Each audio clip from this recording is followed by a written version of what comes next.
When people have labels attached to them, you expect them to act as that label suggests. Take humanism, for instance. If somebody calls themselves a humanist, they should espouse that belief's golden rule, namely, that they should aim to treat each other as they would like to be treated themselves, with tolerance, consideration, and compassion. But sometimes, labels are there to mask your true self, and this video will explore how someone who publicly claims to be a humanist is in fact a malicious disability abuser and mental health smearer.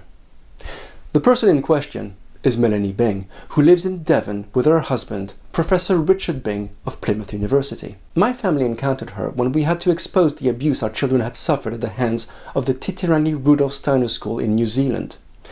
We had no idea at the time that the unchecked bullying we had uncovered was something that was anecdotally reported in many other Steiner schools worldwide. But being known as a Steiner critic for years prior to our experience, Melanie knew this full well. When she found our website, chronicling what had happened to our children at that school, she was full of praise. I have great sympathy for any parent who is forced to take this kind of action against their child's former school, and note their courage in doing so. She loved how we were bringing troubling issues about the Steiner School to the fore through videos. "Your films are so impressive," she said. "You are a genius," she told my wife. She informed us that she was sending our work to all tame journos and encouraged us to write to contacts she had in the media, like her acquaintance, Frances Gilbert. When we had to come back to the UK with our young children, when my wife's mum was suddenly diagnosed with lung cancer, Melanie insisted we meet up, which we did. Seeing how we were struggling at the time, traveling constantly, trying to home educate our children while also dealing with doctors and appointments, she offered for her then 17-year-old son to come and help us. And that's when everything went downhill. We were initially cautious about the offer, but Melanie assured us her son was very reliable and was coming to help. And help he did, for a handful of days. But he quickly got bored and wanted to go home, mostly because his girlfriend was having a birthday party which he wanted to attend. We tried to organize a convenient time for him to go, but he was adamant he had to leave on a specific day. That decision forced my wife to have to rearrange her dying mum's doctor's appointments so this could happen. So much for being reliable and coming to help. And after that, humanist Melanie Byng decided it was time to smear us to all the people she had praised us before. Suddenly, we were dreadful people who were not entirely trustworthy, and we cared absolutely nothing for anyone who isn't useful to us. In order to convince others her opinions had to be believed, she started by claiming that my wife Angel was an astrologer. Well, considering Angel isn't an astrologer, this was weird, but Melanie's friends and contacts are known to be skeptics focused on evidence, so astrology wouldn't imbue them with a lot of respect for us. As she told Alicia Handberg, she is, by the way, an astrologer. Andy Lewis of the Quackometer, Angel is a fucking astrologer. Or David Colquhoun, her name is Angel Garden and she has called herself an astrologer. She then spread the bizarre notion that my wife was, of all things, slovenly, presumably because Angel had had the gall to ask Melanie's son to tidy up after himself before he left. She is slovenly and has slovenly habits, she told her friends. She made up that we weren't in touch with my parents. Even his parents won't speak to either of them anymore, so upset are they about what's happening to the children. For a while, she tried to convince others that we had links with the Illuminati. The authorities would, I'm sure, be interested with their obsession with the Illuminati. Well, again, which is it? Do we have links or are we obsessed? It doesn't matter when you're smearing someone. Throw it all at the wall and see what sticks. Like her accusation that I was perhaps involved with some kind of pornography. We knew she was poisoning the well she had invited us in, and we responded the best way we knew how, making sure the facts were known by publishing about them. But this just wasn't working. Bear in mind, all of this was happening when Angel's mum was dying of cancer, our children were still affected by the abuse they had endured at the Steiner School, and we were living away from home. We were in a very vulnerable state, and Melanie did everything she could to stick the knife in. So much for tolerance, consideration, and compassion. She then started to spread the idea my wife was dangerously mentally ill, and used her husband's credentials, his expertise lies in mental health, to add veracity to her lies. Richard had drawn a few conclusions. He is a GP and academic and an expert in primary care mental health, including personality disorder. Angel has a borderline personality disorder. This is a clinical judgment, not a personal opinion. It isn't simply depression. It makes her very dangerous. At the end of this is his clinical judgment, which she seems to have forgotten. Based on that lie, she told people I was afraid to leave my wife because people like her threatened suicide. And our children were in deep shit. Melanie had no problem telling people my wife was only pretending to be physically disabled, based on nothing but her vindictive conviction we had to be destroyed. She's not walking impaired, she's just fat.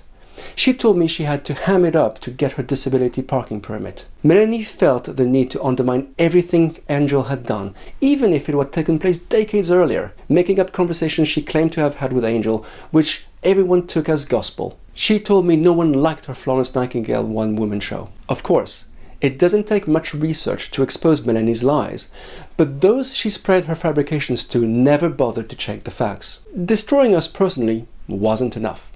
She had to make sure no one believed what had happened to our children at that Steiner school.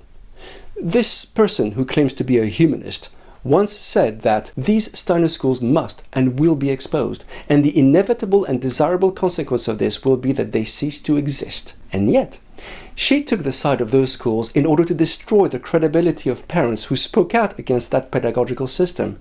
She convinced others to dismiss us by saying, it seems now rather more likely that Angel and Steve were bullying the school, or it had little to do with the children and even less to do with the Steiner education. Her deceitful duplicity was such that she even got in touch with the school community in order to find non-existent dirt on us. I've not heard accusations from the Steiner school in Titirangi through any source, including other parents. But this wasn't enough for Melanie. The work and research we did to expose the cult of Steiner education also had to be destroyed, and she made us out to be dangerous, unethical blackmailers. She told Dan Duggan, head of Plans, an online community based in the States that discusses the abuses of Steiner education, that their working methods are unethical and they are untrustworthy. She told Mike Collins, a British researcher into anthroposophy, the belief system behind Steiner education, that we were certainly capable of dishonesty or misrepresentation. She invented the following in order to convince Andy Lewis of the Quackometer, a fervent critic of these schools, that we had to be avoided. Angel was making it very clear that she expects ex-Steiner parents to use their own identities to whistleblow, read bad experiences at Steiner schools. If not, she feels pressure should be brought to bear on these families to come clean. And to Richie Thompson, or the British Humanists, it's best not to give them any attention or RT their work. She told Matthew Ford, a filmmaker, I advise you to steer clear of Angel Garden and Steve Paris. They're unreliable witnesses, to put it mildly. Essentially, any media person working on a piece about Steiner education was told we were not to be trusted. People like Ben Wolven, Christopher Cook, Jivan Vasagar, Francis Gilbert, and who knows how many others all received the treatment and were fed whatever lies were necessary to get them to avoid us. She also had no problem with getting her husband to help spread the lies they were concocting. Richard is going to write with his uni email, or to use his connections to find out in which hospital Angel's mother was dying. The hospital will be the Royal Surrey County Hospital. One call from Richard to this team, palliative care. All the while, spreading the notion that Angel's mum was likely not dying of cancer at all. Let's assume the mother is real. Maybe Angel's mum wasn't that ill. She rarely wanted to talk about her when we communicated, which seemed very odd, and she reveled at the idea that her lies were being spread far and wide. There are lots of people who know about this now, and they will tell each other, but let me know the minute you see anything, because I can probably do something about it. There was a big Guardian Open Festival last weekend with lots of journos meeting and discussing and debating, so who knows what got about. I'm occasionally forced into warning others if they're being prolific, as they are today. Everyone who needed to know has been informed. She was also casually threatening to kill my wife. I am happy to give her a hole in the head anytime.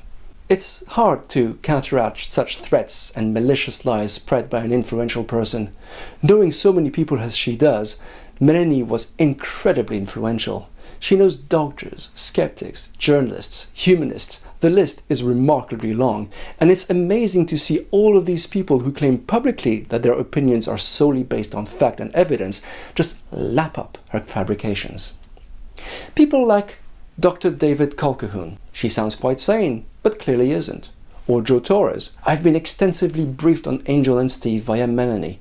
or Andy Lewis of the Quackometer, who, after talking to Melanie, referred to us as the personality disorder team. Alicia Hamburg, who, based on what Melanie had told her about Angel's mom, said years later that I'm still not sure that she's truthful about her mother's death.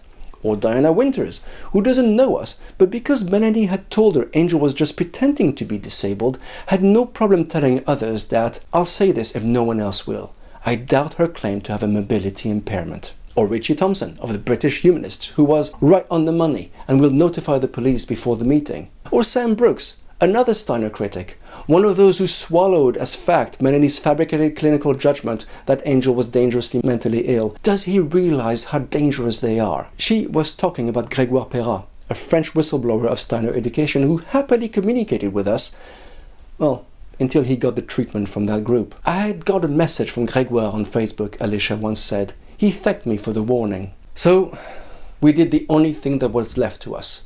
We felt we had no choice but to take Melanie to court. And although the private communication she disclosed proved everything she was doing, and how malicious and vindictive she had been, she was defended by solicitor Robert Dugans, who until recently was partner at Bryant Cave Leighton Paisner, and human rights barrister Jonathan Price of Doughty Street Chambers, both doing this on a no-win, no-fee basis. I've shown in many other videos the lies these lawyers gleefully spread in court to defend their client. We proved that the statements she used to convince people to ostracize us were totally fabricated. We even had a written statement from Melanie wherein she admitted that she was knowingly spreading lies and acknowledged that this was distressing to Angel. The judges were aware of all of this and more, and yet they ruled that Melanie was right to spread these malicious lies. Labels can most definitely be used to hide malicious acts. And such camouflage can work for a long time. It's worked for Shipman and Saville, for instance, and who knows how many others. And right now, it's working for a malicious humanist.